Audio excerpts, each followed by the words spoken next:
I just love it. It's so cheesy. It's my favorite. So, anyways, welcome everyone back to my Pittsburgh Steelers episode. Because honestly, this is more therapy for me than it might be for other Steelers fans because I need it. Okay. I need to be talked off of the ledge. Everyone knows by now I'm a huge Steelers fan. Like, that's my team. I'm riding with my team, all the things. I also am nitpicky and I will pick and prod and all the things. So I am super excited to have my special guest on to talk me off of the ledge and to talk all things Steelers. So if you want to introduce yourself, and then for those people that don't know, this is my 32 fan series. I'm talking to 32 different fans from all the 32 different teams.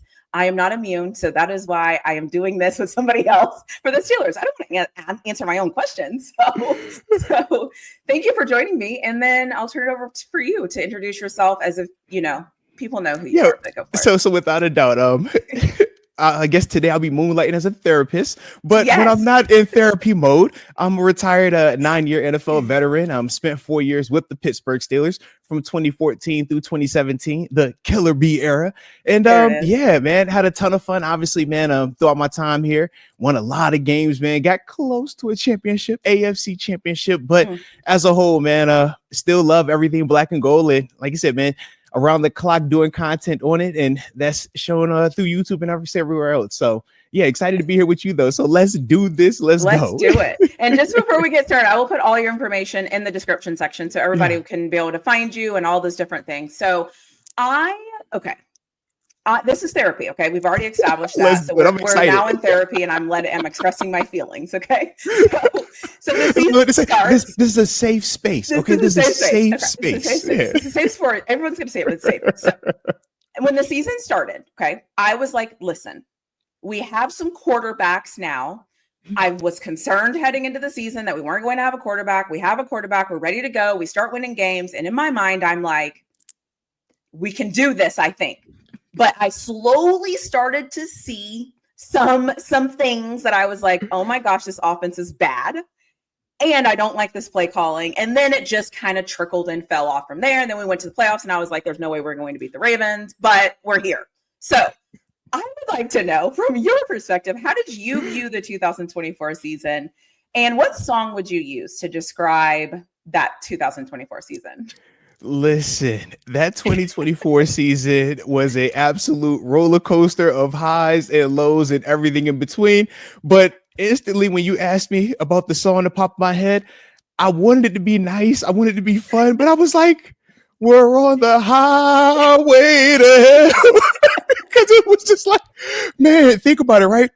The Kenny Pickett part. Okay, leading into the offseason, we're supposed to be optimistic about Kenny. Yes. But we know that, hey, him and Deontay Johnson seeming to have some type of tension behind the scenes, right? So that forces us to trade Deontay Johnson out the blue. We're all like, whoa, what's this? All right, cool. But hey, we got GP, man. We got the young quarterback. Let's go.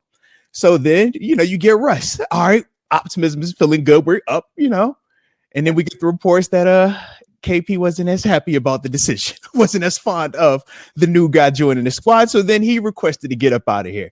All right, now he's going. So now we're back into this roller coaster of, okay, I guess it's back to just being Russ. And then we go get Justin Fields. And it's like, oh, all right, okay. We back feeling great again. And then you have this mysterious calf injury that lasted, 2 whole months of training camp, first quarter of the season, and then he just magically pops back up. And during this time frame, we're all going through just a litany of emotions, right? Justin Fields showing us, hey, all right, maybe you are better than what we thought in those first 6 games. But then you get to Russ, and you think about Russ in his first 5 games. We're like, man, we're about to pay you $40 million, man. Like, you look amazing, bro. I'm like, all right, 35, 45. I'm okay with that. We're like, how would you want to structure your deal? Like, do you want to front load and back load? I mean, it's pretty much up to you, because the way that you're throwing this football right now, I mean, come on. Yeah. I mean, you think about how we felt leaving that, was it the Commanders game, right? The walk-off game winner, Mike Williams. We're like, holy smoke, man. Yes. Holy smokes. And then from there, it was just, Philadelphia. Then after Philly, it was a Baltimore. And then after Baltimore, you're like, hold on now. Hold on now. Somebody, can we stop the bleeding at some point? Before you know it ends with Derrick Henry rushing for about 537,000 yards in the game. He ran so hard in that game, they went and paid him another $40 million this offseason. They said, look, I know running backs shouldn't get paid, but for you, Derrick, because we see you perform in the postseason here, take another 20 guaranteed. I'm like, God, dog.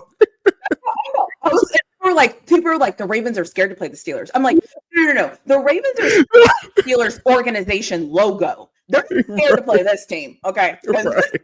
We can't stop a nosebleed. Yeah. So, okay. All right. So that's why I say highway to hell. I feel like that's the perfect representation of what we experienced last year.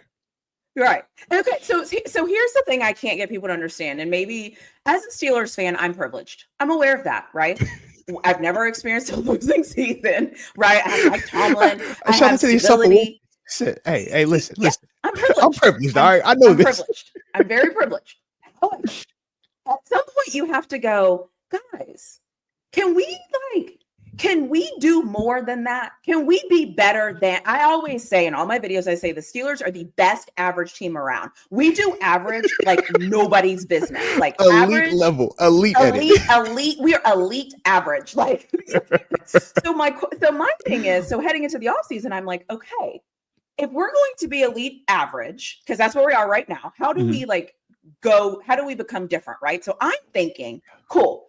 First step is we see what Wilson can do. Cool. I'm okay not signing him. Let's go ahead and lock in Justin Fields, right? Let's go ahead and, you know what I'm saying? Like, let's go ahead and say, okay, he's our guy. Let's give him about 20, 25. If he wants 30, fine. I don't want to, but okay. Right. And let's kind of build this thing. Okay. Well, we all know that's not what happened. So free agency hit. So nice how you put it too. We all know that's just not how it happened. We were trying. Mr. Rooney even talked about it. Obviously, the end was a little bit different than we all planned for. Yep. Yes. And I'm notorious for saying, don't, like, these owners lie, coaches lie, right? They all lie, right? So don't believe them, right? And here I am being like, oh, we're going to sign him. I'm not worried. Then we don't. So because I need to be talked off of a ledge, how did you feel about that? Were you like, we have a quarterback plan, right? We're the Steelers. Like, we have a quarterback plan. And now, even now, literally, as of this recording, we're all going, do we have a quarterback? So what do you think of the offseason? Yeah. So listen, my feelings towards the organization, they have put me through the ringer in terms of just the blind faith, the optimism. I always say as a Steelers fan, it's kind of like, with your religion. You just got to believe it. All right. Just walk by faith, not by sight all the time. All right. Because I was with you. Okay. When Mr. Rooney went on record, I think it was January, right after the season ended, he said, hey, one of these two quarterbacks are the priority, Russell Wilson or Justin Fields. I'm like, cool. We've seen both of these guys have success. Both of these guys have familiarity with Arthur Smith. Yeah, we might prefer one over the other, but as a whole, we're taking either one of these guys over the field. And that was kind of my thought process, because at the time, Aaron Rodgers wasn't even viewed in terms of this conversation. It was more so, what are we looking at in this upcoming draft class? And then obviously the 2026 class. So to me, I'm just like, man, all right, if it feels great, we could build around it, expand the playbook. Let's go. If it's fresh, great. Let's build around it, draft another wide receiver. Let's go. But for it to be neither of these guys, that part really just had me scratch my head, because it gets to free agency and I'm like, okay, I've been through negotiations with the Pittsburgh Steelers twice, actually 3 times. I know how this thing goes, and I know what they've communicated to me as an internal free agent when it's about to hit the market. Hey, this is the deal. We can go back and forth in these numbers, but once you leave, we are assuming that you're gone. We're going in a different direction. So for it to get to Justin Fields hitting the open market, I'm just like, how does that happen? For him to even sign the deal with the Jets?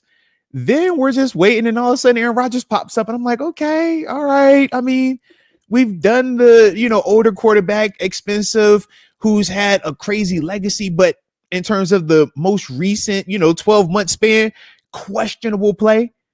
So I'm like, okay, it's definitely going to be Russ then, right? It's got to be Russ. Easy. Nope. Then Russ goes to the Giants, and I'm like, okay, huh? So now we got DK at the time. Right? Yeah, we got DK. Yeah, and I was like, it's definitely Russ. Russ. Like, I'm like, they have a whole history. They were just taking pictures coupled up. It was Russ and Sierra, DK and his fiance. I'm like, oh, you know what this is? I get it. We're recruiting. I love it. Let's go bring him in here. So once again, we get to the point where Russ signs with the Giants, and I'm just, scratch my head even more so. You talk to the organization and they're telling you, hey, we have a plan. We have a plan in place. That's what you said. We got a plan in place. Rodgers comes in, visits for 6 whole hours, leaves. We have a plan in place. We have a plan in place. I mean, it was Memorial Weekend and we still haven't heard anything. We still have a plan. I've been waiting on it. And they said, we got a plan in place. We got just like, all right. Rodgers gave us some content. He was doing an interview, right? Hey, the team I might sign with, it plays against Chicago. I'm like, you know how many teams play against Chicago this year?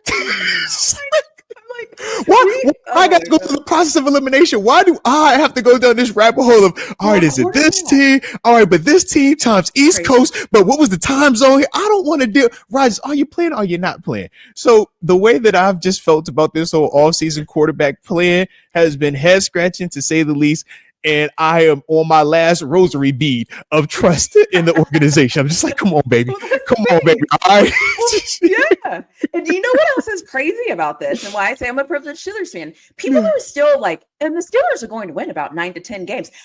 Oh, you know, I guess I would go hand the ball off and play quarterback, and we're going to win 9 to 10 games. Like Mason Rudolph, it doesn't matter. They're going to get 9 guaranteed. All right, guaranteed 9. Bet the over. You know this. So I don't know. It's so fascinating to me because I'm like, again, that privilege, right? Where you're like, as a logical football fan, I know this makes absolutely no sense. I know it makes no sense. But yet everyone's like, yeah, but they're still going to win 9 or 10 games though. And I'm like, we don't have a quarterback. And everyone's like, yeah, but you haven't had one for like 7 years. So I'm like, oh, okay. That's the part that makes you question, like, so are we saying that we're just that good at making, beautiful pieces out of just a collage of stuff of nothing, right? Or is it, all right, we have all this talent and just by default, we're just going to just limp into it, figure out a way to get to, I'm just like, what is the message with it? But that seems to be the Steelers since, the last couple of years of 7. It was like, man, we get to the end part of Ben and we're like, I don't know what the plan is, where we're going right now. We're just kind of just spinning. We just kind of have a plan, I guess. And so, it's coming soon. So let's talk about the elephant in the room, right? It's the Shedeur Sanders of it all. So the draft is coming around. And I don't know if you have a favorite. I'd love to know like your favorite draft pick and the draft pick where you were kind of like, okay, cool, whatever. He'll be a Steeler, it's fine. But Shedeur Sanders of it all, right? So I'm huge on Shedeur. I'm like, the Steelers need a quarterback. It's going to be great. We're pick 21. We can get him. He ends up falling. And I'm still like, oh my God, he's even cheaper now. This is going to be great. He can come in. We don't take him. So, okay. Not once, not twice, not the 3rd round, not the 4th round, not the 5th round, not the 6th round. I was like, come on, man. Yeah. And so finally on one of your videos, I heard you say, he doesn't necessarily fit the scheme of what Arthur Smith is trying to do. So because you're talking me off of a ledge today, that is your responsibility. Let me get my therapist coat back on. All right, I'm back. What do you mean by that in terms of football talk? What do you evaluate when you look and go, you know what? He doesn't quite fit what we're trying to do. Yeah. So I think of the information we got last year, right? First 6 games, Justin Fields quarterback. We know Justin Fields' talent profile is extremely dynamic with his legs, very strong arm, not necessarily the most accurate. But when you look at how Arthur Smith used him those first 6 games, along with what he was doing in Chicago, it was more mobility. It was more, let me try to, utilize these legs as a weapon. And the passing part is more of a secondary thing. And at times, Steelers fans at the early portion were saying, hey, we want to see it open up a little bit more. But we loved what we saw in the red zone. Even to the point that when Russell Wilson came back, we were still saying, why don't you put Justin Fields in short yardage or red zone situations to utilize his legs? Yeah. Now you fast forward to when Russell Wilson is in and we saw the success he had, heavy pass attack. But then towards the end of the season, you get the reports of what? Tension between Russ and Arthur Smith. Russ wanted to check the certain plays where it's going to be able to allow him to do certain things with the football, where Arthur Smith wasn't really feeling that. So when I look at Shedeur versus Will Howard has an athletic profile that is similar to Justin Fields, not full on Justin Fields' athleticism, but his ability to run, his size and his big arm fits more with that mold. So if I'm Arthur Smith and that was a part of the tension last year, do I want the quarterback that has a great accuracy and touch and just timing, which is Shedeur, but he is pretty much exclusively in the pocket? Or do I want that guy that I can get back to some of that RPO, some of that, using my legs to ultimately put the defense in a bind from what they can call coverage wise? Because with Shedeur, you're still going to be able to call pretty much whatever you want to call defensively.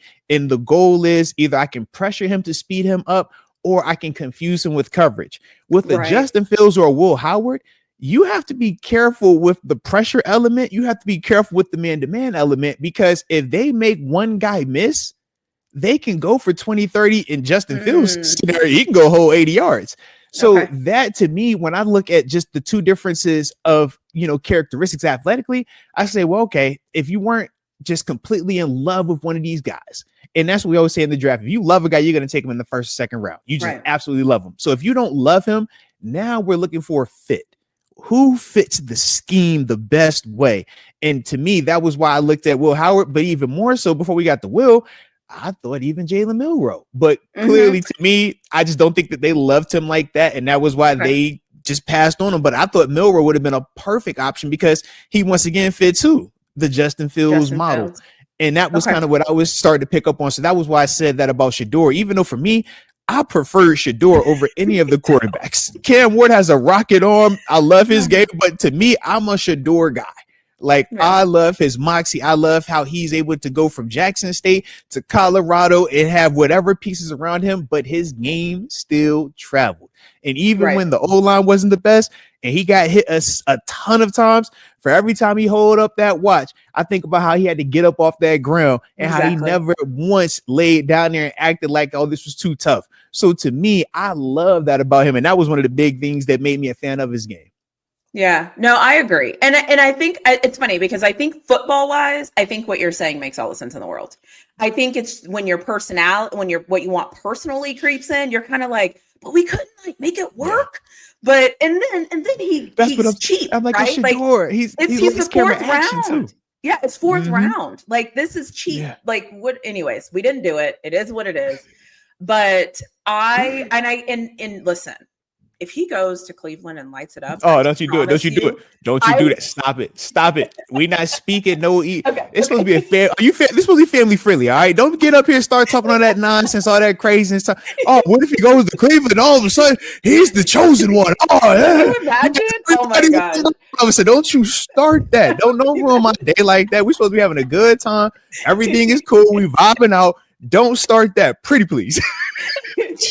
So let's get to the draft picks. So what draft pick did you love where you were like, yes, this is a Steeler pick, totally get it, love this one? And which draft pick were you kind of like, okay, all right? For me, the one that I loved the most was Caleb Johnson. I felt like we needed to replace Najee Harris after he left in free agency, and I wanted a big, powerful guy that could take the toll of if we gave it to him 20, 30 times, but also I felt like if we were going to move on from Najee, because I was a Najee fan, I felt like you needed to have a more of a speedier upgrade. And I felt like Caleb Johnson, watching him on tape, his game film, he does play faster than what you saw him test, which at times happens. Because we'll say, man, the 40-yard dash, if you don't train for it, you're not going to run it well. It's just the reality of it. There is a method to it. But when you watch him play, you watch him pull away from defenders. You don't see him get caught from behind when he gets in the open field a lot. And to me, I just loved his vision. I thought, man, when you look at a guy 6'1", 220 plus pounds, who has nice vision, who has good contact balance, who has the ability to, like I said, man, make a defender miss. Those are the things to me that I think is going to complement Jaylen Warren, Kenneth Gainwell extremely well. And knowing that Arthur Smith wants to run the football. That's the part where I'm just like, you got to have somebody with size that can, take on that load where we're not going to beat Jaylen Warren up to where week 6, his body's breaking down on us, So to me, that was reason why I was really a big fan of Caleb Johnson. And I mean, the black and gold that he was already playing with at Iowa just kind of made him look Steeler-esque. I'm just like, you look the part. You look the part, right?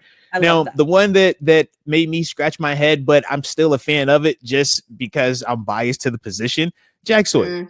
The 4th round, the pass rusher. Look, I'm a pass rusher, so by rule, I can never bash a pass rusher, okay? Yeah. All pass rushers that get drafted deserve to get drafted. Should have got drafted higher. All right. We all should have went first round, top 10. It is what it is. We're more important than quarterbacks, left tackles, wide receivers. All right. We set the tone. Okay. Just throwing it out there. So you can never have enough of them. So I get why you take Jack Sawyer. Okay. I get it. But when you look at the board and I look at our quarterback situation and knowing this story, I'm just like, why did we take him like that? We could have just took him. It would have been fine.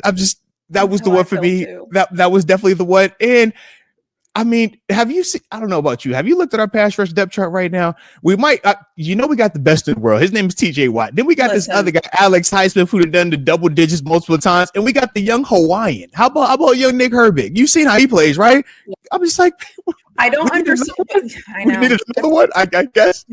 I didn't get it either. And I also don't get it because I'm like, I think, that's again, my personal thoughts. I'm like, come on, what are we doing? And then I just knew that pick was Shador. I knew it was. So, Jack, I'm like, the pass rusher? It's like, did I read that right? Jack. I mean, I like Jack Sawyer. I'm a fan of Jack Sawyer. I mean, we all remember the play semifinal, the strip sack touchdown. Let's not talk about my Texas Longhorns. Okay, so you're trying to trigger me. This is supposed to be therapy, and now you're bringing up my Texas Longhorns. Hey, look, that had to happen so we could get our future quarterback. All right, we're just waiting on your guy. Just a little bit longer. All right, just a little bit longer. I love that. You mentioned something that I'm actually curious to know. What is it like getting a sack in the NFL? It is insane. One of the most electric feelings. Let me set the scene. Yes. Do you know it's coming? Because as a fan, right, we can obviously see it. Like we can see it kind of coming and about to happen. As a player, do you feel that same like, oh my God, I'm going to get him? So look, when I talk about getting a sack, man, the reason why it's such a crazy feeling and why it feels so good is because of how hard it is to get them. I mean, so much has to go right. We always focus and say, can this guy win a one-on-one pass rush? You know how many one-on-one pass rush you win in a game? Man, if you got a sack every time you won a one-on-one pass rush, I'd be a Hall of Famer 30 times over by now, right? Okay. That's just a lot of us say that. But the thing is this, though, it's like, okay, you got to be able to win the guy, beat the guy one-on-one. You have to also have to do it in a timely manner. Then you got to pray that it's not quick game. Quick game meaning, all right, they throw a screen pass, a slant pass, a quick out. And you got tricked. Then on top of that, it's okay.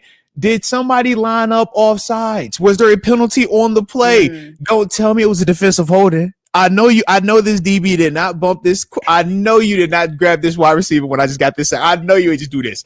I only get about 5 good pass rushes all game. You see what I mean? So it's just a lot that goes into it. So you envision it 1,000 times. Like even now as a retired guy, I still envision coming around the corner, quarterback doesn't see me, outside on, reaching over, attacking the arm, get the strip sack, ball bounces up perfectly, you catch it and you run it to the end zone. You always envision it. So when you're finally in that position and you're about 2 yards away, in your mind, you're just saying accelerate, finish, finish. And now in today's NFL, you have to think a little bit more of how I want to land on him, right? All right, accelerate, finish, hit him, but make sure body weight to the side. Don't land on him. You got to kind of process a lot of those other little things, and it's happening like that. Yeah. But the moment when you finally know, oh, it's about to happen. Oh my God. Is it? Okay. Because that's what it feels as a fan, right? Because as a fan, because as a fan, we're going, get him, get there, whatever. And so like, I just, But think about how many times you watch a game and you'll see TJ Watt get held, right? Or he's coming around the corner. He's almost getting him. Oh, he just fell this time. Almost get him. Oh, quarterback just threw it this time. Almost get him. Oh, he just hit him that time. Almost get him. Oh, man, he just missed him. Like, it's so much of that happens. So when you finally have that moment, man, it's almost like, and then there's sometimes where you get surprised by it. Sometimes where I didn't think I could reach him, but you just say, man, let me just throw my arm out there. Let me just reach. You never know. Okay. And when we talk about that game of inches, you're playing so fast that some crazy stuff happens out there. And like you will never forget it though. Every sack you think of though, every sack I can remember, and it's like, I remember how I felt as soon as that happened. I remember when this would happen. Oh, it's like, because they all because they're so hard to get. But when you get them, it's just like, oh my gosh, like you never forget that feeling. And you want all the pictures too. It's like, yo, can I get all the angles? Like, I know you got the what angle? I know you got this angle. Can I get that one and this one, please? Thank you. I like that. It's like when you go to a concert and you have a moment and you're like, you got it from the back. I want it from the front, from the side. Come on now. That's great. So that's so great because I feel like it's so, some things I always, when I was younger, I always used to say, I'm going to start something. I'm going to like, what would you do if you ever scored a touchdown? And everybody can like do their touchdown dance, because some of us will never have that experience. But the sack is the next one. I say my favorite thing in football, besides the defensive turnover, special teams, touchdown, it is a big boy dance, or when somebody gets a sack or something like that, right? Yeah. So it's like that moment. There's not. I can't explain that moment. It's like the best, and so I can't. You gotta imagine celebrate. You gotta celebrate it. Absolutely. I love that. I love everything about that. So the other thing then I want to ask you, because now let's talk a little bit about the Steelers Ravens game. Ooh, so let's do it. What is that? What is it like? So obviously, I'm assuming when the schedule comes out, you look at what you look at, but you always kind of know when that game is coming. And especially back in the day, air quotes, when it could be more physical, less like ticky-tacky stuff, when it was just really hard-nosed football. What is that rivalry like, getting up for that game and then being in the game? What is it like? Yeah. It's unreal. I mean, obviously, man, being a part of it for 4 years, home and away, playoffs included, it gets crazy. The amount of just, bad blood that starts to grow throughout the years, because number one, organizationally, you hear the history. I remember my first Ravens matchup in 2014, and Coach Tomlin starting the week off in the big boy meeting room, and he's like, yo, this Ravens week, a lot of you guys are new. All right, so let's talk about, man, the history of it. And he breaks it down and lets you know how it started, some of the key moments on both sides, some of the key players on both sides. And then at that time frame, he was transitioning because he was saying, hey, this is no longer the Anquan Boldens and Hines Wards of the world, the Willis McGahees and the Jerome Bettises. He was saying that it's going to be new characters. Yeah. And this new group, you guys are going to get a chance to essentially carve out your legacy. What are you going to do? What is your memory going to be when we talk back on Steelers Ravens during your tenure? So you already feel that on Monday. So by the time you get to the game, I mean, you hearing fans talking about all this rat birds, this, that. You like, oh man, I hate them there. Let's go. And for me, man, I got a chance to, experience it on the road, and just you get off the bus and the amount of just stank looks you're getting from the staff. You're like, yo, you're supposed to be security. Are you looking at me? I love it. Okay. Like, let's go. But you just, you start to entrench yourself in it, and it goes both ways. They come back here, it's just as hostile, it's just as nasty. And then when you start to play in these games, you start to remember, oh man, it's the cat that hit me from last game. Oh man, I can't wait to see him again. Or this the guy in free agency, Eric Weddle, that didn't want to sign with us but decided to go with the Ravens because he thought that they were the better team. And then we got a chance to score on the immaculate extension Christmas night. Send them no t-shirt, no confetti, no playoffs, ruin your Christmas, good night, bar humbug. Yeah, you think about all that type of stuff. So absolutely, not that I hold grudge to think about all that type of stuff. Not that you think about that at all. Not at all. But this is just a glimpse into Steelers Ravens right there. Yeah. Yeah, I love that. And then I didn't ask you this before, but I'm actually curious. What is it like to play for a quarterback like Ben, where you kind of know that on the flip side, because when you were with the Bills, they didn't have Josh Allen. So they didn't have like stability there, and like you didn't know who the guy was. But when you come to the Steelers, Big Ben is the guy. He is the guy. He's the quarterback. He's not going anywhere. It is what it is. You see him every day at practice, whatever. What is that like as a defender, knowing that you have your offense is basically good? Because at the time it was like AB and Le'Veon Bell and insert every amazing Steeler that you could probably think of. Like, they were still there. So how was that playing defense for a team where you're like, our offense is good, we just need to perform? It was amazing because, like you said, I was coming from Buffalo. The stability that we had at quarterback was Ryan Fitzpatrick for like 2 years. And then from there was like a whole litany of other quarterbacks in that process, from Trent Edwards all the way to EJ Manuel included, right? Oh, wow, so I get to Pittsburgh, and I will never forget 2014 home opener, Cleveland Browns. And I'm walking into the locker room with Ramon Foster. And he's like, yo, Mose, man, how you feeling, man? Your first game as a Steeler, like, yo, it's about to happen. And I looked, I said, man, I'm so daggone happy that we got Ben Roethlisberger as a quarterback. I said, last year I was playing in Buffalo. We lost a game. I think it was 9-6. Kansas City Chiefs were undefeated at the time. And literally we lost because we threw a pick. I was like, yo, you know how bad that feels, man? NFL game, man. I'm like, it's the NFL, man. They were undefeated at the time, and I'm like, we were balling on defense, and we lost. I'm like, yo, 9-6. That's brutal too for the defense. Touchdown. You feel me? Like just one touchdown, you can just give it that. So walking into a stadium where hey, this guy is gonna at least give you 21, at least giving you 21 points. Yeah. It was so refreshing, and that was why we loved it, man. Like that was some of my best times professionally because you knew, hey, if we play great, oh, it's a wrap. But even if we don't play great, this guy's going to give us opportunity. All we might need is just one stop. And it was times, especially early on, man, because I think about how we developed defensively 2016, 2017. That was very different than 2014 and 2015. We were young, trying to figure it out. It was plenty of times Seven would come down there to us, and he's like, yo, I need a stop. If you can get us a stop, we like, I got you for one. We can get you one. We got 1 to 2. We can get you one of them. And you would look during that time frame. You was going to move up and down the field, but you weren't scoring in that red zone. And that was what we had to do. But don't break. That became my favorite thing. Break. And then it was, okay, then we started to learn, okay, let's get better at getting pressure. So then it was, they're getting 50 plus sacks a year. Okay. And then we started to get the turnovers. And then Shazier started to develop. And then, everything starts to get to what it was in 16 and 17.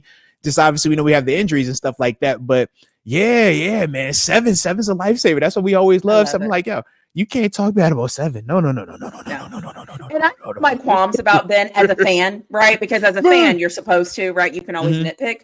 But as in totality, I have no complaints. Like when I look at it as a whole, I'm like, I don't even know what I would do right now if somebody said to me the Pittsburgh Steelers are going to score at least 21 points a game, because that would mean that in some games we're going to score like 35. I don't even know what that feels like. Yeah. Think about Seven. Ben had times where he went back to back 500 yards passing. Isn't that crazy? 4 touchdowns. Think about that. Prime time. It wouldn't matter who was against. It was like, oh, you want the Colts here? You want the Texans here? Which team you want to do it against? You want the Bumblebee jersey? You want the regular jersey? You want the colorless jerseys? You want the no-fly zone? Who do you want to do it? It doesn't matter. Man, look. I love it. I miss those days. Yeah. Bring those back. And listen, that was the other part where, when we're talking about just the replacement of Seven, and why I'm always very cautious about people wanting to compare the next quarterbacks to him. Think about when Kenny Pickett came. Kenny's going to be the guy. It's like, man, Seven is 1 in a million. Like what he was able to do during that time frame is special. That's why he is who he is. To just act like we're just going to find that just casually the next year. It's like, man, it's almost like you don't respect what Seven had to do to become who he was. And that's my thing with this. I'm like, man, whether it's Will Howard, whether it's an Archman, or whether it's somebody in free agency, just allow them some time to develop their legacy here versus instantly comparing them to the greatest quarterback that the Steelers have ever seen. Unless you want to throw Terry Bradshaw, then you're like, okay, you want to compare him to the 4-time Super Bowl champ, multiple-time MVP, Hall of Famer as well? Like, no, let these dudes, man, just give them time. Give them a year. Yeah. You know what's funny is I remember when Ben was playing, I never thought we were going to lose. Even if we went down, even if it if somebody scored with, a minute and 23 seconds left, I was like, it's okay, we have Ben. Like I always. Now Absolutely. I'm like, come on, guys, please don't let him score more than 20. Defense. Defense, don't get tired. Defense, don't run out of gas. Defense, come on, defense. Like, come on. Pass rush. Please pass rush. Or I'll say, oh, just can we get 2 first downs on this drive so our defense can rest? Like that's kind of where I'm at now. That's it. Just let the defense breathe for just enough. If we could get past week 12 and they haven't played 10,000 snaps, we're good. All right. Just get them there. Yeah. Oh my gosh. So having said all of that, what is your 2025 expectations? And if you hit me with the 9 to 10 games. I mean, let's be real though. Let's be real here. Okay. We're going to do this with Mason Rudolph as the quarterback. Okay. For sure, we're going to win 9 games. All right. For sure, we're going to win 9 games. And I'll throw this. Okay. The caveat is the 10th one. The 10th one, I'm coin flipping because I say that's the Minnesota Vikings International Ireland game. I just can't peg that one just yet because it's too many variables at play. But this defense that's coming back, we've only improved it. You bring in another corner in terms of Darius Slay, who even has more pedigree, more skill set. And to me, I still feel like he's on the right side of that Joe Hayden when we got him from Cleveland. Not full on that, but I feel like he's still in that stage of it versus being a year or two removed, like we talked about with Pat Peterson. Giving me hope. Experience with him. Yeah, I'm saying. Okay. You look at him, what he was doing last year, and especially in the postseason, because I'm like, I want to see what you did when it mattered the most. But he showed up.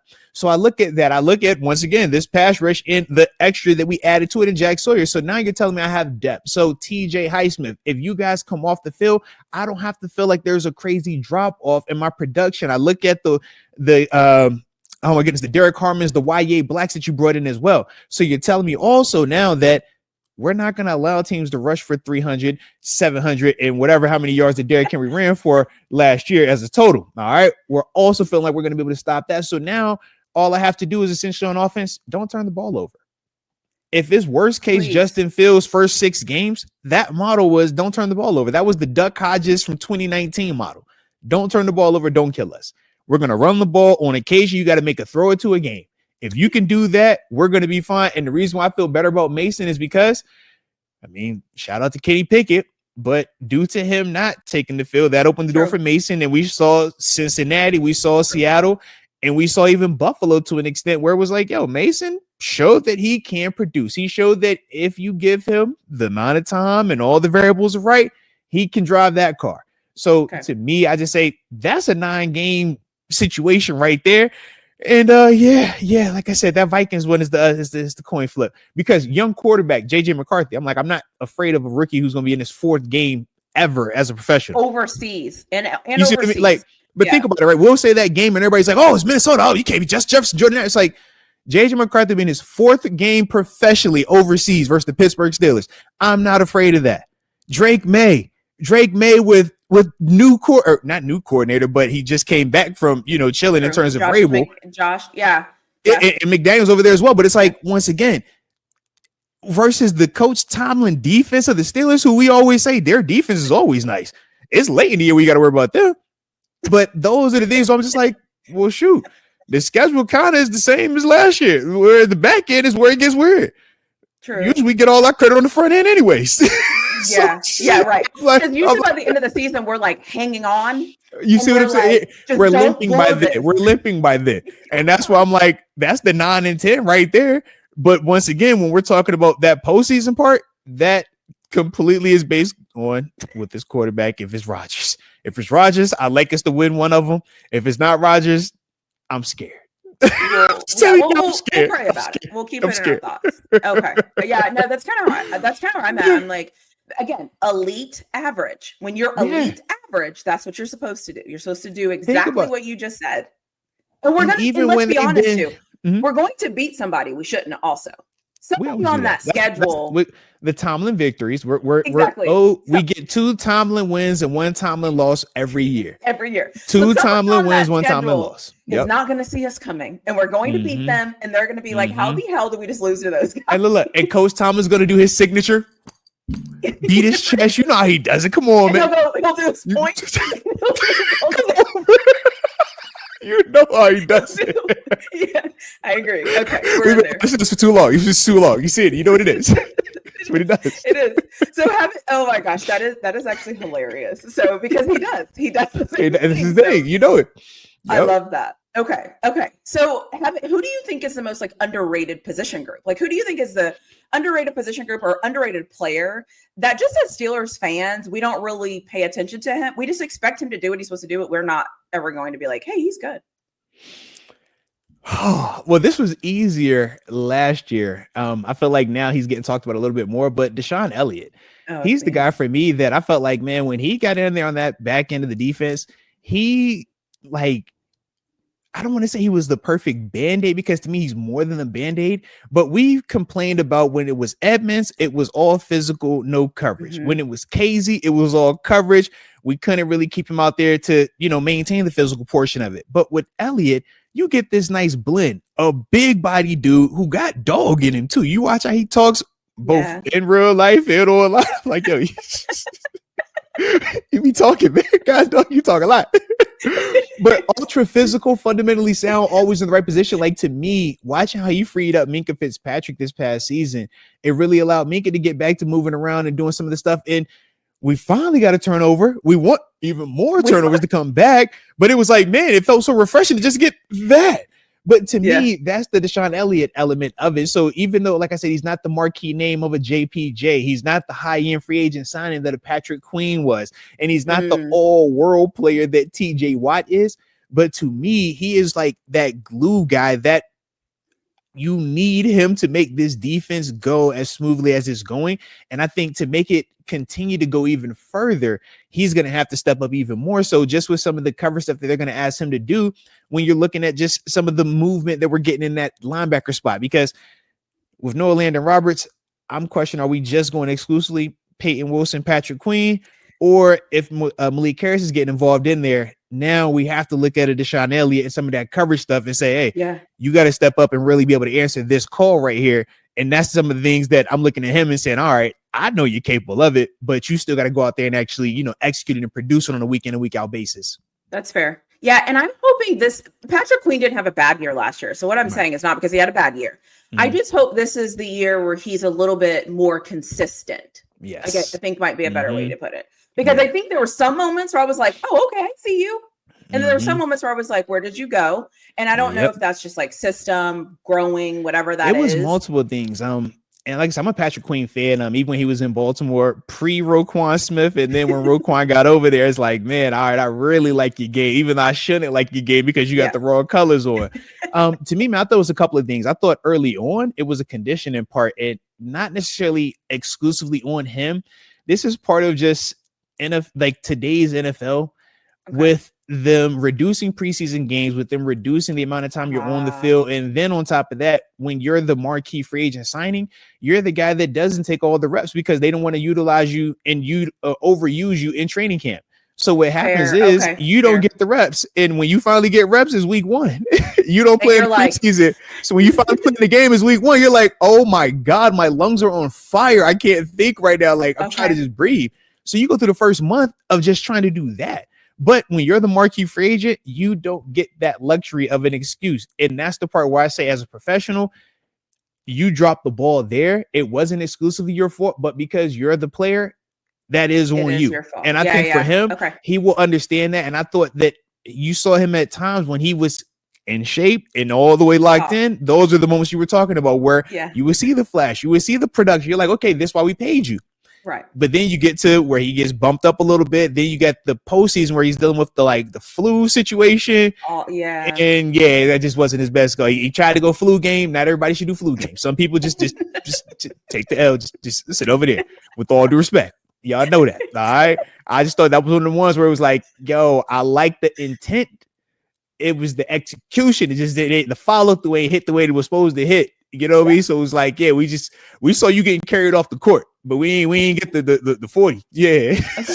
Okay. I respect that. So what would you say a hot take is for the Steelers? Like as a fan, like when you watch this team and you talk about this team and you do a ton of things on your channel about this team, what is a hot take that if you said it, most fans, maybe even including me, would be like, nah, bro, we're not going there. Like you're doing too much. You're doing too much. All right. They're going to win the division. And they're going to win the division solely because of this defense. The defense is going to allow them to ultimately force turnovers. We've already seen them beat this same ultra-powered Cincinnati offense that for some reason still decides to neglect their defense. What has changed with them? None of my Nothing, business. Right? Nothing has changed with them, right? I'm like, okay, the same thing y'all just did last year, but all right, we're so scared of you guys. Yeah, Cleveland. Which quarterback are you rolling out? Is it Joe Flacco? Is it Kenny Pickett? Is it Dylan Gabriel? Is it Shedeur Sanders? Maybe Deshaun Watson's Achilles, they didn't tore twice in the span of 12 months, is going to magically appear and get healed up. So now I'm looking at Baltimore, and I say, hey, Baltimore, y'all are legit. But at the same time, we obviously know, man, whenever it's been Steelers and Ravens, we always say you throw the record out the window. And it's been unlike that for both sides. There's been times where we shouldn't have beat them, and we've gotten up out of those stadiums. And vice versa, it's times where, they have gotten after us, and it's like, how did that happen? I recall a Ryan Mallett one time. All right. I hate to say it. Okay. It gets weird at times. It's just Steelers Ravens. All right. So I look at that and I just say, well, hey, we've had it get weird before. And weirdly enough, we've won with the weird people that we're going to be putting back out there before as well, in terms of a Mason, in terms of this defense. So to me, I look at that and I say, we go ahead and win this division. Definitely hot takeish though. Very, very hot takeish. Very hot takeish. Super duper hot takeish. Yes. I like it. I like it. If you were the GM of the Pittsburgh Steelers, what would be the very first move you would make?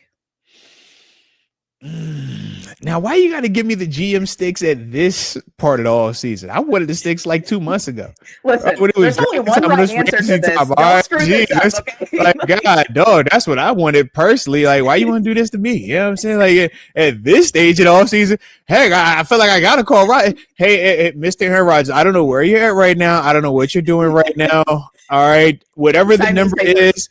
Listen, I know we offered whatever number it is, okay, and that clearly has you on the fence for however long it's been on the fence with this offer. What is it going to take to just turn this confusion into a hard YES? Whatever that number is, let's make it happen. But it's only 1 year. We're not doing this again. And you know this coming into it. I know this. Everybody can know this. All right, this is a 1 year. Let's just do it. That's the first move I'm making. That's the first call I'm making. And yeah, by the time that call ends, if it's not completely YES, then yeah, we're that door's closed. Don't call me no more. Just I need to go find me an Amari Cooper. I'm gonna go out there and probably gonna get me a Gabe Davis. I'm gonna go add me something. I'm just gonna overload my talent pool and just go that route. Can't go wrong if I got so much talent around, right? I like it. So I have 4 last questions, but they're speed round questions. It's kind of like overtime. All right, let's go then. And then, do you want me to ask you those questions now? I personally like to win the game in the first 4. Like the first 4 quarters is like my thing. You know what I mean? Like overtime is like actually, I ain't stressing for overtime yet. You know what I mean? We don't have a quarterback. Okay, we don't have a quarterback. We don't have a quarterback. All right, I'm hydrating. I'm ready. Overtime. Let's go. Boss just kicked a field goal to send us into overtime at this point. So, okay, I think I know the answer to this one, but who is the division rival you love to hate the most and why? Oh, you already know. It's Baltimore Ravens, man. Yeah. Multiple reasons. Number 1, because they suck. Number 2, because they suck. And number 3, because they try to be like us, but they can't, so they just suck. But the other part is this. It's a healthy respect. You, as an athlete, you're always trying to challenge yourself. You want to prove that you're the best in the world. And without having a formidable opponent, you can't do that. That's why, me personally, I'm not a fan of blowouts. I like the game to be close. I like the game to come down to the wire because now I want to see, can you operate under pressure? And what I mean is this. I could put a 2x4 piece of wood in front of you right now on the floor. You will walk, hop, skip, jump, blindfold across that thing, right? Mm-hmm. I take that same 2x4, put it on the 30th floor in downtown. Oh my God, you shaking, sweating. Oh, my legs don't work. I can't walk across that. No. Same 2x4 you just on. But I want to see, can you do it under pressure? Because anybody can do it when, it's easy out there. And for us, professionally, the Ravens, man, they provided that type of context. They provided that type of formidable opponent, that type of urgency that when we prepare, we can't go in that game half-cocked. We can't go into this game, it's just anybody. Nah. Because I know they prepare in the exact same way because they know I'm trying to do them the worst. And if they don't prepare, we're going to do them absolutely like that. And we're going to talk bad about them and all their friends, mom, dad, everybody included is going to hear about it. So to me, like, I love that. And that's why I always say it's the Ravens, man. We hate them. But it's a healthy respect with the hatred. I love that. Okay. If you could change one thing about the Steelers franchise, what would it be? So it could be anything. You could do ownership, stadium, uniforms. Anything. Okay. I'm just going to answer this because I haven't answered it yet. This is for my team. This is so like minor. Well, 2 things. First, it needs to be Heinz Field again. But the second thing is, I want 2 Steelers logos on the helmet. I don't like that there's only the one logo. That okay. Shout out to the tradition. Yeah. She said, "Yo, why is it lopsided on the helmet?" It is funny, man. I remember like asking questions about like, yo, why is it just one? Like, what's the deal with this? Oh, it's cheap. I was like, I get it, but like now that we're past that, like, why is it still just one? Like, can we develop here a little bit? Like evolve? Just take the sticker and spit it right the other side. It'd be fine. Just thought. All right, let's see. I don't know why that bothers me. It just bothers me because it's like if you look on one side, it's like you don't even know what team it is. It's just a black helmet. Some more things I'm complaining about. Why is just one sticker on that helmet? All right, I need 2 stickers. Again, privileged fan, right? Privileged fan. Like, I love the stadium. I love where it's at. Views are amazing. It needs to be Heinz Field again, but that's okay. I like it. All right. So all right. Well, since you said, it's up to me, I get to choose what I want to choose here. Whatever you I want. got 2 things. Okay. I got 2 things. Okay. All right. The first one is selfish. Yeah. I just wish they would have never let me leave, man. I would have loved to stay here the whole time, man. All right. You could actually draft me out the front end. You ain't have to wait for me to go to Buffalo for 4 years first before coming here. You could have just called me up back in 2010. That'd have been perfect. It was just storybook. All right. That would have been the first thing I would have done. All right. I would definitely done. I would just gave them my number back in 2010, called me on draft day at any point. Now, granted, I was in the 6th round. AB was in the 6th round. So they might have felt like they got the better 6th round pick at the time. And there's a strong possibility they probably are right about that. But this is my decision. So I'm just saying that I would have done that. All right. I'm just saying I would have done it. Okay. That's the first thing. All right. The second thing, it also deals with the uniform. And it was funny that you complained about the uniform and the helmet, because as soon as you said, I was like, you know what? I actually have my issue is more so the title of the color opposite of our black. Okay. Oh my gosh. Listen. Y'all get me feeling like I'm colorblind to a whole nother level of colorblindness. All right. That's all I'm saying. Okay. It's a whole song out here. All right. Oh my God. So this is black and yellow. Oh my God. I remember the first time I said black and yellow, they looked at me like I had said, just like I cursed like the Heavenly Father. I'm like, hey, man, whoa, easy, man. All right. So I said, well, if this is gold, what's the Saints colorway? Seriously. When it's that. So I'm just like, you know what? If we could just go back and if we could just label that in bold and like we all know like officially this is the color, like yes. I would like that for just for informational purposes. All right. If anything else, just informational purposes. For those of you that don't know, that are watching this, that are not Steelers fans, okay? Yeah. Yellow and gold is the most debate upon debate. Okay, we have a song, Black and Yellow. It's actually black and gold, but it looks like yellow. And if you say yellow, people will think you're not a Steelers fan. And if you don't say black and gold, like it's okay. We know it's supposed to be black and gold. If it's a Saints fan and you say black and gold, they're looking like, hold on now, bro. Oh, wait a minute. Exactly. And then and then everybody thinks they have it figured out. The song comes out and it's black and yellow, and people are like, "It's not right." It was just saying that because it sounded better. I'm like, oh my gosh. So if you're not a Steelers fan, that's where that comes from. So, and I even did research. I want to let you know this. Now I did research. Okay. Because I was really frustrated in 2014 when I came over here. I'm like, yo, why? I sung the song. My homies here, like, y'all telling me it's not black. I went to the equipment staff. I said, now listen, I know you have to put this in to order it. What is the specific SKU? I need to know the numbers. I need to, what's the hexagon code or whatever. Let me know. Oh. It's some type of gold. It was some type of gold, apparently. I don't believe it. I walked out of there. I felt some type of way about it. But that's for certain my grievance. Okay, that's my grievance. And it's a huge thing. So like people listen to this have no idea how crazy it is. Oh no, it's big. It's like real. Yeah, it's legit. So like, don't. We're not tripping. It's a thing. So listen, you go to the wrong Steelers fan and say, "Yo, man, I'm a diehard Steelers fan. I love black and yellow." Whoa, you do what? I believe black and yellow. You do what? Nah, bro. Have you seen the new age Steelers fans are like, it's black and yellow. The old school Steelers fans are like, it's black and gold. These young people, I'm like, boy, I tell you, whatever. Listen, it's black. Okay, whatever color y'all want to throw in there. Yeah. So. Black and gold. You know what it is. Crazy. It's crazy.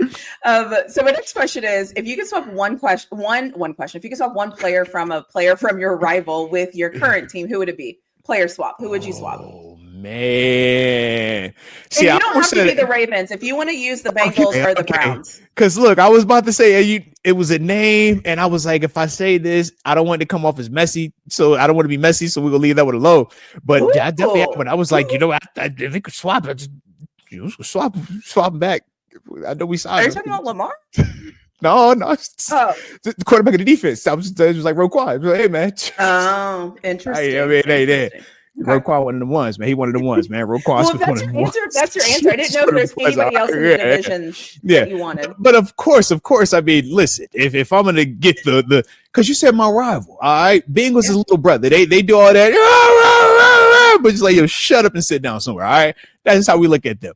But I would love Jamar Chase, of course, man. Jamar Chase, like, outside of Justin Jefferson, Jamar Chase is my second favorite receiver. Like, I love his game. I love that short, like, super competitive Steve Smith, Antonio Brown type of receiver. Like that's what it reminds me of. To me, I'm a big fan of his game, man, and just how competitive he is. So that would really be the one that I want. But yeah, I'm a linebacker. I love defense, man, and I don't have. It's not another pass rusher I want over TJ Watt in this division. But Roquan Smith, to me, outside of Fred Warner, you're not finding another inside linebacker better than him. Yeah, and see, same here. Fred, to me, Fred is like the standard, right? Yes. Fred, I think, moves even better. But Roquan, because I was more of a power guy, Roquan got more of that to him, whereas Fred has more of that. I can move a lot better in space. But yeah, I love Roquan's game, man. So yeah. Okay. They said that one of them ones, but obviously because we had already signed the other one in free agency, I'm like, this, I don't want to make it seem like we wanted the other one. It's like, we're happy with Patrick Queen too. Like, I'm happy we have him, but if you could swap it, it's just a question. It's just a question. One of them $100 million for a reason. All right, that's true. The numbers don't lie. The numbers don't lie. If you could describe this fan base in 3 words, what 3 words would you choose? And that's my last question, but I have to ask you the Mike Tomlin question. So be nice to us. Still fans are wonderful. Very, very fantastic. Very passionate. That's the way I was going. Passionate in all capital, bold letter, highlighted in yellow, underlined it. Yeah, very, very, very passionate. Is the proper way to say it. But we love that passion, because without that passion, we don't get to do shows year round where people tune in. We don't get to have games where people are so out going crazy for us home or away, nor do we get to enjoy the luxury of when we travel the world. And this isn't just for me as a player, just Steelers fans in general. Tell me when you ever feel alone. I mean, you could be in any part of the world and you're running into Steelers fans. Anywhere. I've been in the country, out the country, all over the world, and you're gonna find a Steelers fan, a Steelers bar, somebody black and gold. You say, here we go, Steelers. All right, hey, what's out? Like everywhere. And to me, that is that passion, because let's be real. I mean, you don't see a ton of Jacksonville Jaguars fans walking around every day. You don't see Bucks fans, even they just won a Super Bowl, right? You hardly ever see Bucks fans like that, because it's not the same. It doesn't matter to them the same way. It's okay if they win, great. If they lose, we get them next time. For the Steelers, we wear it on our sleeves. When we win, we supposed to. When we lose, oh my God, I'm in depression. Like, don't talk to me until the next time we go out there and win again. All right, and don't make it too long. Yeah, I love that. I love that. So passion is one of them. What's the other 2? Yes. So I'm going to cheat a little bit and help you. I think knowledgeable is one too. Because I think Steelers fans are very aware. Like, we're very aware. We know football. Yes. We know like a little bit more, I would say, than the average fan. Like, we don't get like, if we win ugly, we will say that was an ugly. No, absolutely. I'm happy we have. It's almost like it's not good enough. Yes, and so I love that about us. Like, we're very knowledgeable about what's going on and what it's supposed to look like, and when it doesn't. No, absolutely. Absolutely. So if we want to say knowledgeable, self-aware, or just an educated fan, yes. Because you listen to some of these other fan bases, they will say, just be like, I don't know where you even came up with that one. Like, I agree. Anywhere, but for certain, then we have that. All right. And then I will say this too. Steelers fans are fun. All right. Not even some negative, like, Steelers fans are fun. I was very fortunate post football to, be able to do some tailgate and stuff, man, get out there interacting with Steelers Nation right when I first started my podcast, right? Nice. And being able to tailgate on game day, home game, road games with Steelers fans and really be boots on the ground, it was some of the most fun I've ever experienced. And to me, it was something that, when I first thought of it, it was like, man, that's like, you don't ever go out and just hang with fans and like you don't do that. And then just...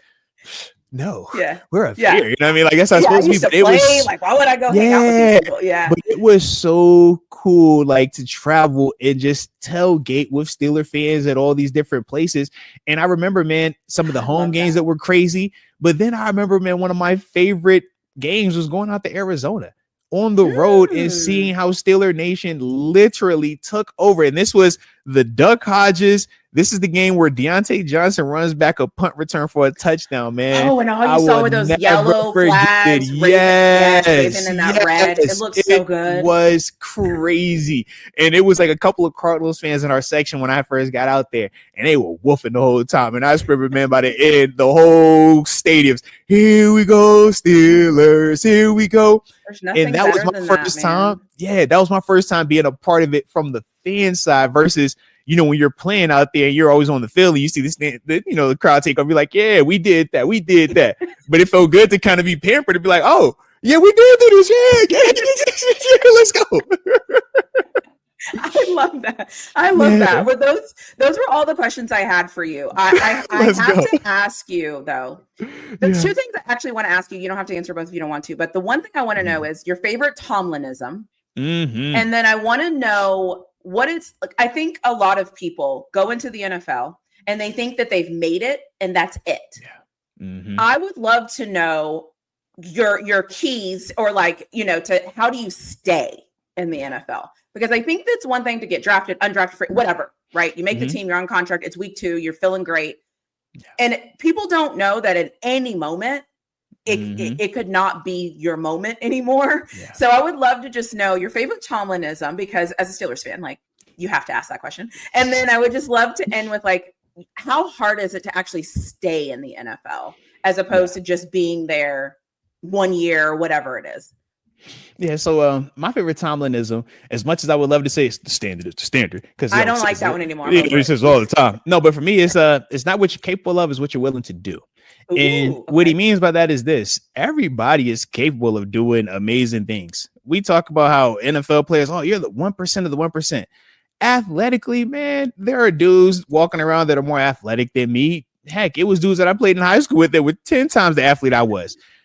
But it's not always about the athleticism, because a lot of people are capable of running fast and running into people, but not everybody is willing to run fast and run into a 300-pound man full speed when he's trying to run at you full speed and try to knock you out. And that's the part where we say is what you're willing to do. Okay. And when you got to put your will on display, that's what we're trying to do every single game we get out there.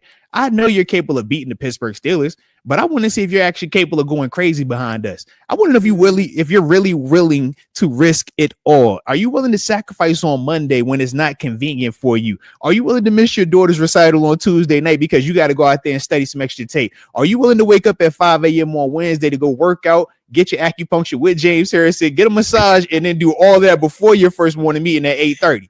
I want to know if you're willing to do that, because that's the difference. Yeah, you're capable of beating me on Sunday, but I'm not playing you on Sunday, baby. I'm playing you on Monday, Tuesday, Wednesday, Thursday, Friday, Saturday. And if you're not willing to do that, you're not willing to make that sacrifice, you don't stand a chance. You've already lost before we even get out there on Sunday. And that's the thing for me that I love about Coach Tomlin in terms of that Tomlinism. It's something that I even implement daily in my life. It's not what you're capable of, it's what you're willing to do. We're all capable of being great people. We're all capable of being great, people in the community, whether it's, in your job, whether it's in your relationships. We're all capable of it, but are you willing to do it? And are you willing to do it every single day when it's not convenient, when you're tired, when it's early, when it's late, when your feet hurt, back hurt, your stomach hurt, you know what I mean? Like, yeah.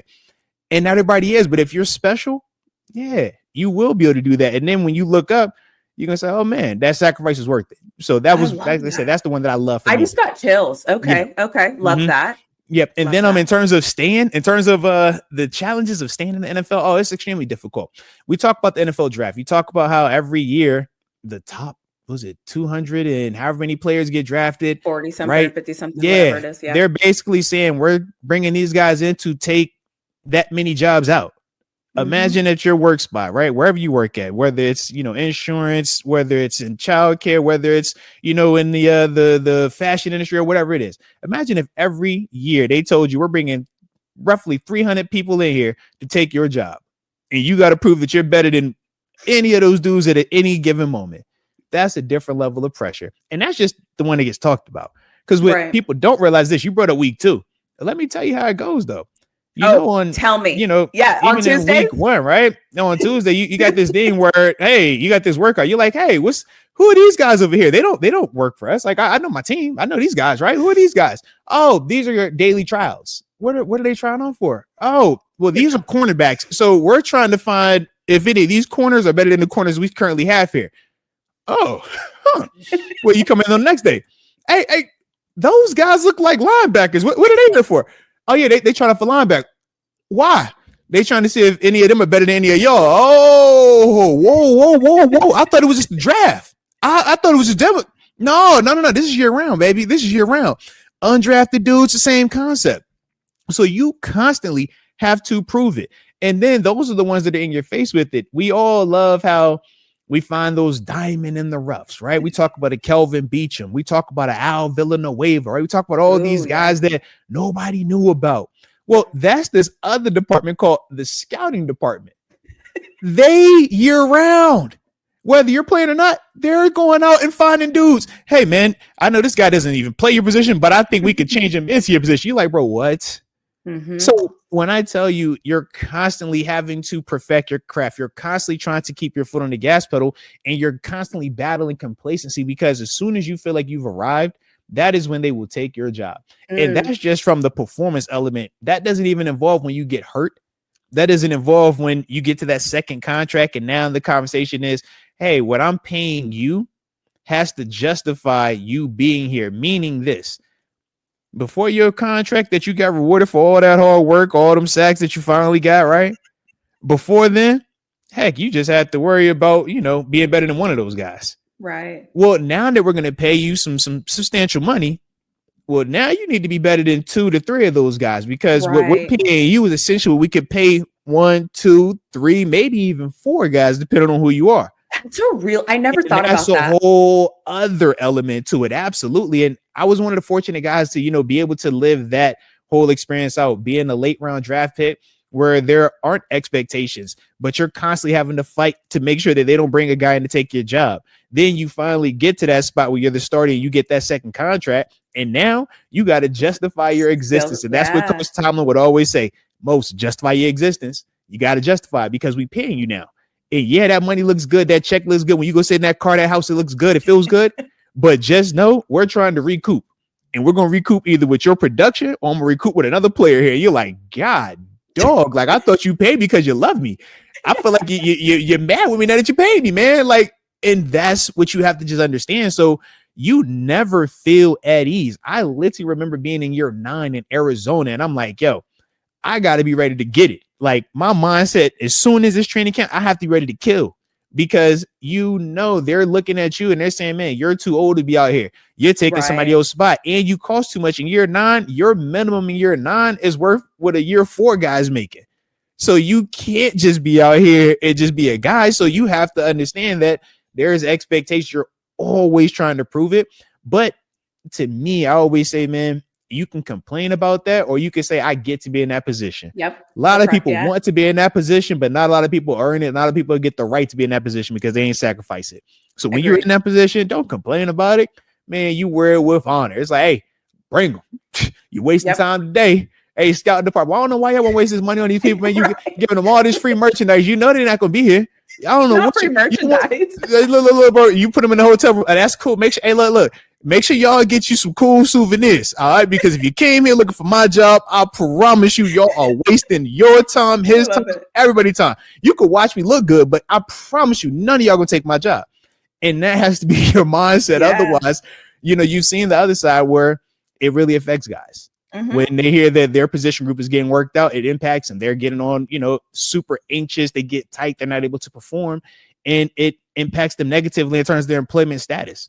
But to me, I was able to just look at it differently and almost, I don't want to say you welcome the challenge, but it's like, oh, so it this is what it is, though. It's better than me. Like, all right, bring it. Let's do it. Yeah. Like, I tell you, I'm the best in the world for a reason. And I don't get to play for the Pittsburgh Steelers unless I'm one of the best in the world. And that was my mindset, because it's like, you think about the legends that have played here. Heck, when you're walking into the building, you see the Super Bowl trophies. It's nothing to come in here much. It's still the same old building. Yeah, same old heck. No, that's truth. It's the Sorry, truth. I was triggered. It's the truth. And I would change. Yeah. That's what I would change. I would build new facilities. Anyway, upgrade the whole machine. I upgrade the whole thing. And bring in good food. Okay, I'm tired of seeing the F's. Yes. Anyways, well, you know what? I think I appreciate you saying that, because I think so many times, especially as a fan, we forget that it is a job. And we forget that it is a pressure situation every minute of every day of every hour. Yeah. And so the work it takes, the sacrifice it takes, not only for you, but also for your family and for your kids and for whatever you have going on in your life. Anybody that makes it, I always say, hey, you did great. Even if it was only for 2 weeks, 3 years, 2 games, 1 game, whatever, practice squad, whatever it is. If you get a chance to put that shield on there, you've made it. I don't care if it was for just a minute. Yeah, seriously. Yeah, because it's like we focus so much on just the getting here part. Right. Getting here is insanely challenging. But to me personally, after living it and doing it for 9 years, I say staying here was way harder than actually making it. I always felt like, I've made it. I'm like, yo, I think I could make it again multiple times. Like I feel like I can figure that out. It's the staying part where you're like, bro, you're 1 or 2. If this went that way or that went this way, who knows? Yeah. Like, no, I think that's a great point. And as a fan, it's a good reminder that, I always say like they're trying. Like it's like nobody wants to play football and be bad. Yeah. And they're trying, but not everybody's it hurts when you're bad at it. Yeah, it hurts when you're bad at football. Yeah. It's like some guys can't handle it. They actually just can't. And that's okay. It's just give me the guys that can, because I want to score touchdowns and I want to win. And that is why you got the scouting departments and the coaching staff. And that's why it's so competitive, because we're saying, look, you might can do this in the next 10 years if you develop into it. But the problem is I don't have 10 years to wait for you. I need this production in 2 months. I need this production in 2 weeks. I might have signed you on Wednesday and I need you to start on Sunday. I don't have time to wait. And if you can't produce, it's not fair. That's fine. But I'm going to find somebody that says, I don't care about it being fair. Here are the results. Yeah. And that's the guy that we're looking for. And that's the whole next man up moniker. It's not saying that it's always going to be perfect or it's always going to be right. We're just simply saying until we find that next guy, I don't have time for the excuse, because as a fan, as a coworker, as a competitor, I do not care about the injury. I do not care about the variables. We all go through it. But at the end of the day, we all want to say we won the game. One ugly, one pretty. It doesn't matter. You won. And you either are helping us get there or you're not. And if you're not, unfortunately, we got to move on. And that can move on. That move on looks multiple, can look differently, depending on what the move is. It could be you getting cut. It could be you getting benched. It could be your role going from being the 100% starter to now you playing 50% of the snaps. Whatever it is, we're ultimately trying to find the team or the group of people that are going to help us win a championship. And we always say also inside of there, you got to leave your ego and the pride at the door. That's the one thing that hurts a lot of people. And I've been in organizations where that isn't always the case. That pride and ego is very prevalent, and it can cause a lot of tension. It can cause a lot of just divisiveness when you're talking about preparation, planning, and sacrifice. But when you get that group that understands that, you got a chance to really do something special. I love that. Well, I appreciate you just like talking to me, laughing and joking with me. I could talk football all day. Yeah, all day, any day of the week. Like I could have this conversation for 15 hours and just like, because I have a lot of thoughts. But I think one thing that I've learned, even with just like starting my YouTube channel and doing this series, is realizing that we're all fans of the same sport. Some of us look at it differently. Some of our teams are in different positions, but we all love it. We all love the game. We all want to hear about it. We all want to learn about it. And I just appreciate that I get to learn from other people, from their experiences. So whether you have the experience playing the game, whether you have experience covering the game, whether you just have an experience of being a fan for 30 years, I love hearing people's perceptions and what they feel and how they think. And obviously as a Steelers fan, it never hurts me to be able to talk to a fellow Steelers fan, player, all the things. So thank you for just like being willing to chat with me and just like engaging with me. I appreciate you. No, like I said, it was a good time. Like I said, it was a good convo. I got to, like I said, talk with you again, man. All right. You were real reserved during the off season. I could only imagine when the season hit. It's actually a game that just got played. You'd be like, hey, look now. Everything you saying over here sound cool, but they ain't going off. This ain't going to cut it. Yeah, that's me. If you go watch any of my Steelers videos, okay, I can send you a few. Even now in the offseason after the draft, I was like, what was that? That was cute and all, but like, what are we doing, guys? And don't get me started on Tomlin's clock management, okay? I collectively lose my crap. And I'm like, why don't we know how to manage the clock? Do we not practice that? Are we on the field practicing clock management? I always say everybody has something a little nasty about their game, all right? Somebody has an Achilles heel for Coach Tomlin. It is that clock. I don't know what it is. I'm like, look, we've been complaining about that clock, the clock management, the challenge. I'm just like, I don't know. I'm like, are you so just like locked in that you're just like, yo, I don't care about what the clock is? Is somebody telling you that you got a lot of time? Like, I don't know. My head still that I still do this a lot when I'm just like, coach, bang the timeout, coach. Take the timeout, coach. Timeout, coach. Right now, coach. At home, I'm literally like, timeout, coach. Take timeout. Now you want to take timeout. Now you take timeout. Yes, 27 seconds after ran off. Why are you taking take them with you? You cannot take them with you, coach. Yes. Call a timeout. Yes. Oh my gosh. But again, that, so that's me during the season. I'm that person that I always say I'll never break down X's and O's. Like I know X's and O's, but that's not my thing. My thing is all those little things. Like, hey, you saw the quarterback just scramble for 30 yards. Why are you calling another quarterback sneak? Why? Yeah. Like, let him hand the ball off. So anyways, come on. Like that's me. So that's how I get during the season. It's like, bruh, really? Like the Cleveland game this year, I still have triggers about it. In the snow. Yeah. Like, look, Justin Fields, you come in to throw it, and we want Russ to come in to right. It's like, no. Got him backwards. Coach. Got him backwards. Yeah. And then I'm the person that's like, did y'all practice that? Yeah, did y'all practice? It's a lot. Like, Yep. Anyways, well, thanks for joining me.